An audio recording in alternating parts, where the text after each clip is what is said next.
तो गाइस कैसे हो आप लोग। तो स्वैलो स्टार जर्क ओवरलॉर्ड के नेक्स्ट इन नोवेल के चैप्टर नंबर 14 में आप सभी का स्वागत है। तो चलिए शुरू करते हैं। तो जैसा कि अभी तक हमने पिछले एपिसोड में देखा कि कैसे अपने हंड्रेड्स ऑफ टाइगर मैस्टिफ ने मिलकर इकलौते बिल्ली को मार डाला। बहुत बुरा लगा उसके लिए, लेकिन क्या कर सकते हैं, उसने भी अपनी कीमी को प्रवोक कर दिया था। उसके मॉन्स्टर्स को बड़े बेरहमी से मारना शुरू किया था, जिसके साथ हमें बताया जाता है कि यहाँ पर कीमी ने उसको मार तो दिया था। वहाँ पे उसको कंप्लीटली नहीं मारा था, बल्कि वहाँ पे लगभग उसे अधमरा कर दिया होता है, जिसके कारण दिखाया जाता है कि वो टू टेल टाइगर कैट काफी ज्यादा फ्यूरियस होता है। लेकिन क्यूमी उसको ये दिखाना चाहता था कि आखिरकार मौत का दर्द क्या होता है, मतलब कि आप मरने से पहले आपके बॉडी को कोई नोच खाए तो आपको कैसा लगेगा। वैसा ही क्यूमी यहाँ पे करता है। मतलब कि क्यूमी बहुत ज्यादा क्रूएल हो चुका था। इतना तो लू फेंग भी नहीं था। माना लू फेंग मारा करता था मॉन्स्टर्स को, लेकिन वो उसे अच्छी मौत दिया करता था। यार इतनी क्रूएलिटी से वो मौत नहीं दिया करता था, जिसके साथ यहाँ पे वो उन मॉन्स्टर्स के बीच में उसको फेंकता और कहता कि जा इसके बॉडी को खा जा। जिसके साथ वहाँ पे जितने भी मॉन्स्टर्स थे वो मिलकर उस टू टेल टाइगर कैट जो कि लाइफलेस हो चुका था उसके बॉडी को खाना शुरू करते हैं। मतलब बहुत ही बेरहमी से, जिसके साथ क्यूमी उसको आसानी से मार सकता था, लेकिन नहीं मारा था। मैंने ऑलरेडी बताया ना कि उसने ऐसा क्यों किया। जिसके साथ वो वहाँ पे सबको बोलता कि खाओ चालू करो, लेकिन वो कहता है कि तुम्हें उसको कंप्लीटली नहीं खाना है, बल्कि उसके कुछ बॉडी पार्ट्स को छोड़ना है, क्योंकि ये कमांडर लेवल मॉन्स्टर था जो कि एक सोल्जर लेवल मॉन्स्टर से काफी ज्यादा डिफरेंट होता है और ये काफी ज्यादा वैल्यूएबल होते हैं। एग्जाम्पल के रूप में इसके क्लॉ, टीथ और टेंडन्स और टेल्स, इन सब की बात करें तो इन सब की प्राइस मिलाकर टेंस ऑफ मिलियंस कहा जा सकता है।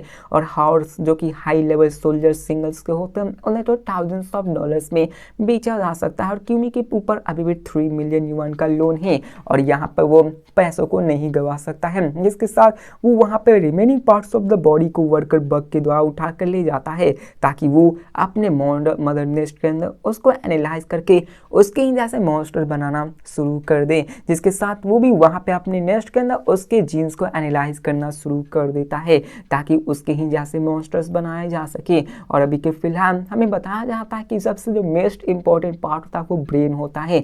ब्रेन को यूज करके अगर किसी के जीन को एनालाइज किया जाए तो उससे काफी ज्यादा जल्दी एनालिसिस हो जाती है, क्योंकि यहाँ पे ब्रेन्स के बिना आप उसके मेमोरी के इंफॉर्मेशन को पढ़ ही नहीं सकते हैं। और क्यूमी उसी को उठा लेता है, जिसके साथ वो जहाँ पे फाइट किए थे वहीं पे वो रुकने का फैसला करते हैं। क्यूमी रस नहीं करता अपनी जर्नी को लेकर। उसे पता था कि यार इस फाइट में उसका काफी लॉस हुआ है।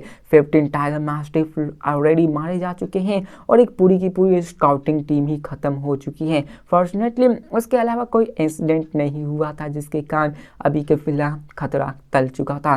जिसके साथ 26 ऑफ जुलाई आ चुकी थी और फाइनली क्यूमी अपने स्वाम को लेकर 203 काउंटी के पास पहुंच जाता है। और यहाँ का डेंसिटी जो मॉन्स्टर्स का था वो काफी ज्यादा होती है और यहाँ के मॉन्स्टर्स भी थोड़े मोर पावरफुल होते हैं। अब क्यूमी यहाँ पे आने से पहले ऑलरेडी अपने मैस्टिफ्स को भेज रखा था स्काउट करने के लिए, और यहाँ के टीम के इंफॉर्मेशन को जानकर अपना क्यूमी भी शॉक हो गया था, क्योंकि यहाँ पर जब से उसकी स्काउटिंग टीम आई थी तो आधे घंटे में ही उसे यहाँ पे लेस मतलब कम 5 कमांडर लेवल मॉन्स्टर्स दिखने को मिल गए थे, जिनमें से एक high level commander wild bull भी होता है, वाइल्ड बुल जो कि काफी ज्यादा पावरफुल होता है। उसके चाहता बहुत ही बड़ी संख्या में 16 लेवल मॉन्स्टर्स प्रेजेंट थे।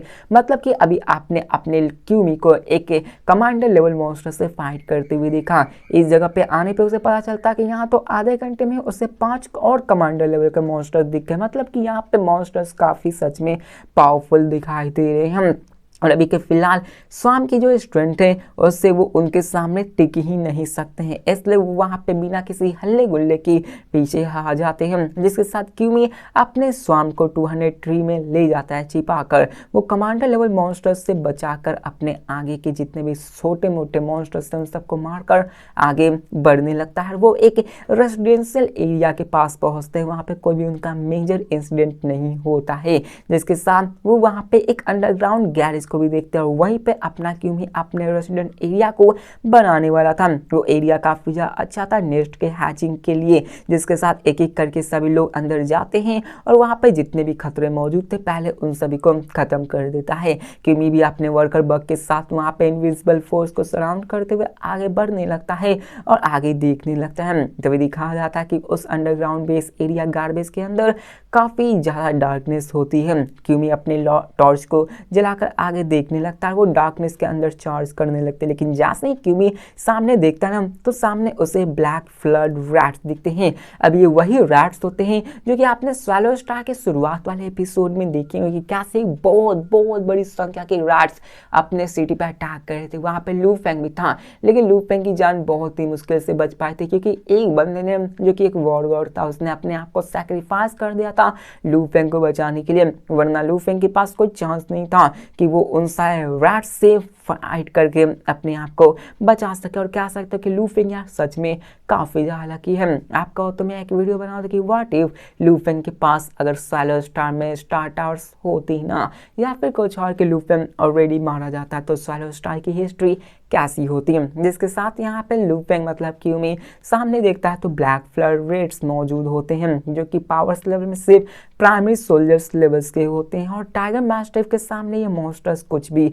नहीं थे क्योंकि यहाँ बच्चे होते हैं। श्योर इनफ इन सब की फाइटिंग एबिलिटीज काफी कमजोर थे, लेकिन इनकी संख्या काफी ज्यादा होती है। ब्लैक फॉरवर्ड जैसे ही अपने टाइगर मैस्टिफ को देखने वो उतनी स्पीड से अटैक भी करते, लेकिन वो उतनी ही स्पीड से मारी भी जाती हैं क्योंकि वर्कर बग्स और टाइगर मैस्टिफ्स की संख्या भी कम थोड़ी न थी। वो क्यूमी के इंटरवेंट के बिना ही उसको मार देते हैं। लेकिन यहाँ पर कुछ और high level soldiers level black flood rats आ जाते हैं जिसको कि अपना क्यूमी ठिकाने लगा देता है क्योंकि यहाँ पर वो किसी भी तरीके का कोई भी तरीके का लॉस नहीं देखना चाहता था। जिसके साथ यहाँ पे क्यूमी का था तो क्या ये अंडरग्राउंड गैलेज रैट का नेस्ट है क्योंकि यहाँ पे actually hundreds of black flood rats मौजूद होते हैं।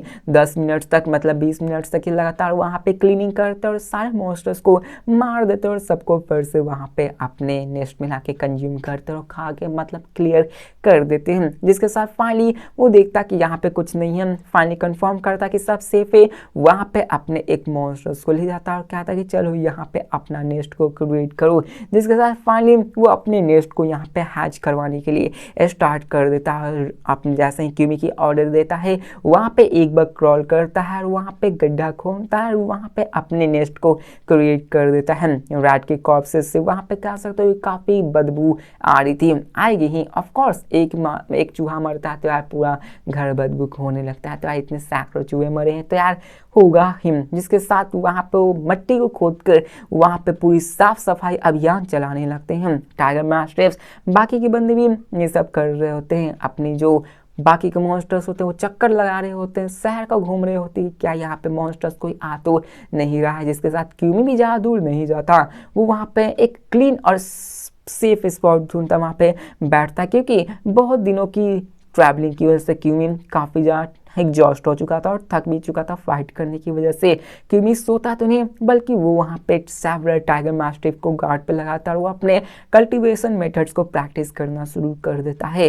अब यहाँ पे क्यूमी को प्रैक्टिस करते समय पता चला होता है कि उसने अपने जेनेटिक एनर्जी को और भी बढ़ा सकता है। अब उसे बढ़ाएगा तभी वो अपनी थकान को कम कर पाएगा। अल्दो अपना क्यूमी स्वयं का मास्टर था, क्यूमी की स्ट्रेंथ भी धीरे धीरे बढ़ रही थी बिना प्रैक्टिस के ही। लेकिन यार क्यूमी को भी खुद से मेहनत करनी होगी क्योंकि यार आपकी पावर्स बढ़ गई लेकिन आपको कॉम्बैट की एक्सपीरियंस नहीं है, आपको अपनी एबिलिटीज के बारे में पता ही नहीं, तो आप फाइट क्या ही कर सकते हैं। जिसके साथ वो वहाँ पे सीखना स्टार्ट करता है। अब क्यूमी कल्टीवेट कर रहा होता है तो वहीं पे नेस्ट भी अपने आप को कंटिन्यूअसली हैच करवा रहा होता है और इस टाइम नेस्ट जो हैच करा रहा होता है वो बिना किसी एक्सीडेंट के नॉर्मली सक्सीड हो जाता है। और तभी दिखाया जाता है कि अभी के फिलहाल क्यूमी की बॉडी के अंदर थोड़ी सी और पावर्स बढ़ जाती है, क्यूमी की स्ट्रेंथ थोड़ी सी एनहांस होती है, लेकिन वो पहले की तरह एकदम से उतनी ज़्यादा नहीं बढ़ी होती है। अभी के फिलहाल फिलहाल भी वो एक हाई लेवल रैंक पे होती है और उसके स्ट्रेंथ और भी स्टेबल हो चुकी होती है, जिसके साथ क्यूमी फाइनली कहता है कि चलो नेस्ट की इंफॉर्मेशन ला। वो अपने कॉन्शियसनेस को न्यूली हैच्ड नेट से कनेक्ट करता, टेम्पररी वो उसे नंबर 2 कहने लगता है, क्योंकि यार उसने पहले भी एक और नेस्ट को बना रखा था। अब जैसे ही वो वहाँ पे नेस्ट नंबर 2 में देखता है तो उसे वहाँ पे 3 टाइप्स ऑफ कॉम्बैट यूनिट दिखते हैं, जो कि टाइगर मैस्टिफ, आइडनफोर्ड वेल बोर्स और शैडो कैट्स होते हैं, जिससे कि अभी के फिलहाल ये नेस्ट हैच करने वाली थी। अब बताया जाता कि अभी के फिलहाल ये सभी चीज़ें हो रही होती है। उन्होंने इन सारे दिनों में जेनेटिक इंफॉर्मेशन को भी इंटरकनेक्ट कर दिया था।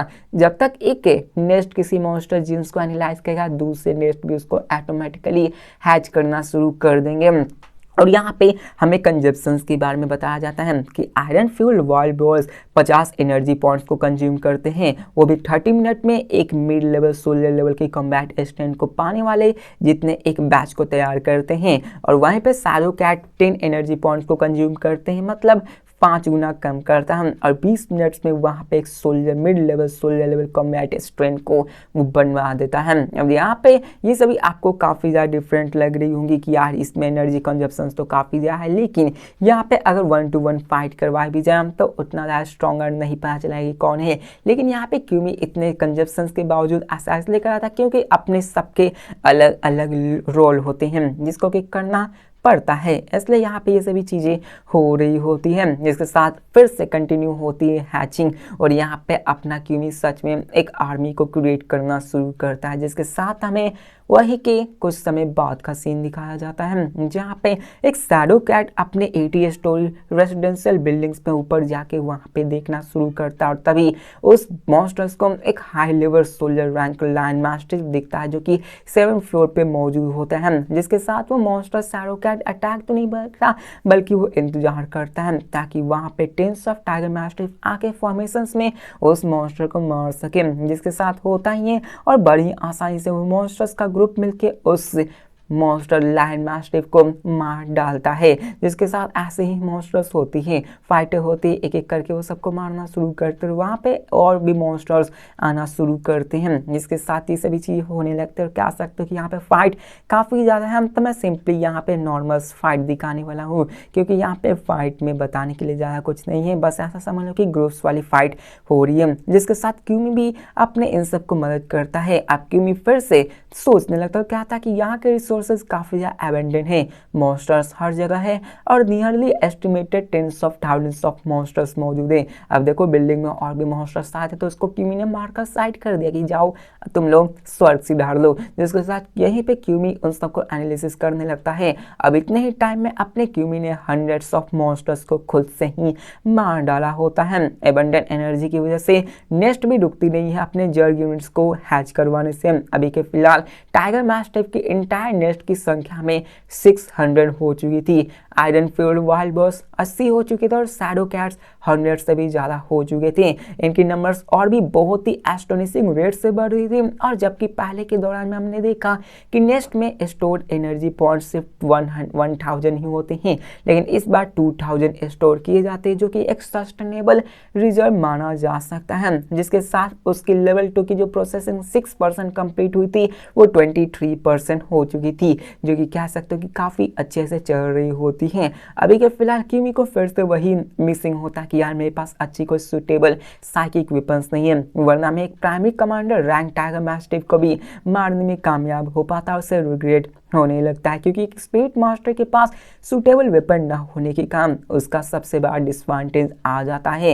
इसलिए क्यूमी ये फैसला करता कि बेस सिटी में जाऊंगा तो मैं एक बहुत ही पावरफुल स्पीड वेपन्स को जरूर ही खरीदूंगा। जिसके साथ वहाँ पे ये सभी चीज़ें होने लगती है, फिर से फाइट होती है और सक्सेसफुली उन सारे मॉन्स्टर जो इन्फिल्ट्रेट कर रहे थे उन सभी को मारना शुरू कर देते हैं। जिसके साथ यहाँ पे क्यूमी फिर से केयरफुली सोचने लगता है और क्या था कि स्वाम अभी क्या लैक कर रहा है। वो अपने स्वाम के पूल्स को देखना शुरू करता है और तभी उसे समझ में आता कि यार अभी के फिलहाल तो मेरे पास कोई भी हवा में उड़ने वाली यूनिट है ही नहीं। अब देखो अपने क्यूमी के पास टाइगर मैस्टिफ वाइल्ड बोर्स और साथ में कैट भी होती, जो कि उनके इंस्पेक्शन सभी चीज़ें स्काउटिंग ये सभी चीज़ें काम आने लगती है। लेकिन अभी फ्लाइंग जैसे मॉन्स्टर्स कुछ नहीं होते हैं। अब ये फ्लाइंग मॉन्स्टर्स काफ़ी ज़्यादा एडवांटेज को रखते हैं क्योंकि यार हवा में फ्लाई कर सकते हैं और यार फाइटर्स को भी काफ़ी ज़्यादा दिक्कत कर देते हैं, जिसके साथ मॉन्स्टर्स के साथ ही साथ फाइटर्स कॉम्पिटिट नहीं कर सकते हैं। और अमॉन्ग द फाइटर्स वो अपने वॉरगॉड लेवल में जब तक ना हो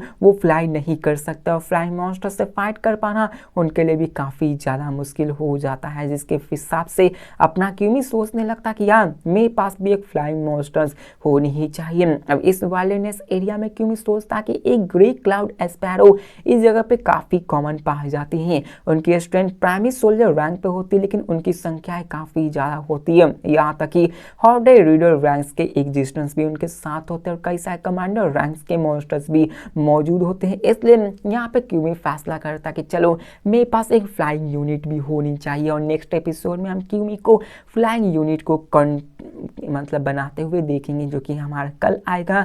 और अभी कि फिलहाल एक एक लाऊंगा, फिर दो दो लाऊंगा, जहाँ से 1,500, 2,000, 3,000 व्यूज आना शुरू होंगे मैं 2 एपिसोड्स लाना स्टार्ट कर दूंगा और बड़ी एपिसोड्स भी। तो मिलते हैं नेक्स्ट वीडियो में, तब तक के लिए बाय।